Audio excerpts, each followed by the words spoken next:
ChatGPT అనర్గళంగా text generate చేయడం వల్ల వచ్చిన ఛాలెంజెస్ ఏంటో ఈ వీడియోలో తెలుసుకుందాం. టెక్స్ట్ జనరేట్ చేయడం ఏంటి అనుకుంటున్నారా? ఇది అర్థం అవ్వాలంటే మీరు మన ప్రీవియస్ వీడియోని చూడాలి. డిస్క్రిప్షన్లో లింక్ పెట్టాను, చూడండి. చాట్‌జీపీటీ టెక్స్ట్ జనరేట్ చేయడంలో దిట్ట కాబట్టి ఒక్కొక్కసారి తన దగ్గర లేని సమాచారానికి కూడా కాన్ఫిడెంట్గా జవాబిస్తుంది. ఎలా అంటారా? ప్రీవియస్ వీడియోలో చెప్పాను, గుర్తుంది కదా, చాట్‌జీపీటీ నాలెడ్జ్ కెపాసిటీ లిమిటెడ్ అని. దీనికి తోడు మీరు ఏమడిగినా టెక్స్ట్ జనరేట్ చేసే సహజ లక్షణం ఒకటి. ఈ రెండు కారణాలు చాలు కదా ఏఐ అన్రియలిస్టిక్ ఇన్ఫర్మేషన్ ఇవ్వడానికి.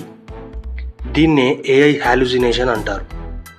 పోనీ మోడల్ని కొత్త డేటాతో ప్రతిసారి అప్డేట్ చేయాలంటే చాలా ఖర్చుతో కూడుకున్న పని.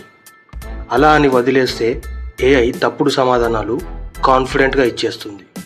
ఇది ఒక పెద్ద ఛాలెంజ్. అందుకే రీట్రీవల్ ఆగ్మెంటెడ్ జనరేషన్ అనే కొత్త పద్ధతిని చాట్‌జీపీటీ అనుసరించింది.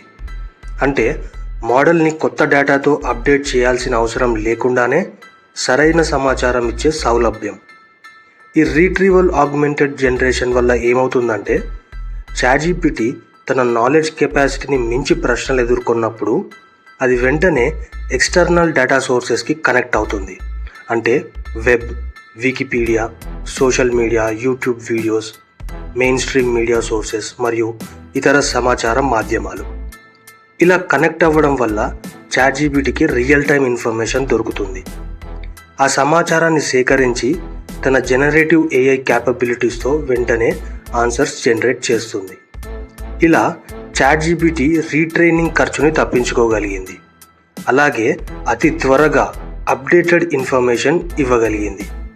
ఇది చాట్‌జీపీటీ జర్నీలో లేదా ఏఐ జర్నీలో ఒక మైలురాయిగా చెప్పుకోవచ్చు. ఏఐ రోజురోజుకి పరిణితి చెందుతుంది. కొత్త ఛాలెంజెస్ని అధిరోహిస్తూ బెటర్ అవుతుంది అని చెప్పడానికి ఇది ఒక చక్కటి ఉదాహరణ. నెక్స్ట్ వీడియోలో మనం పర్ప్లెక్సిటీ ఏఐ గురించి తెలుసుకుందాం.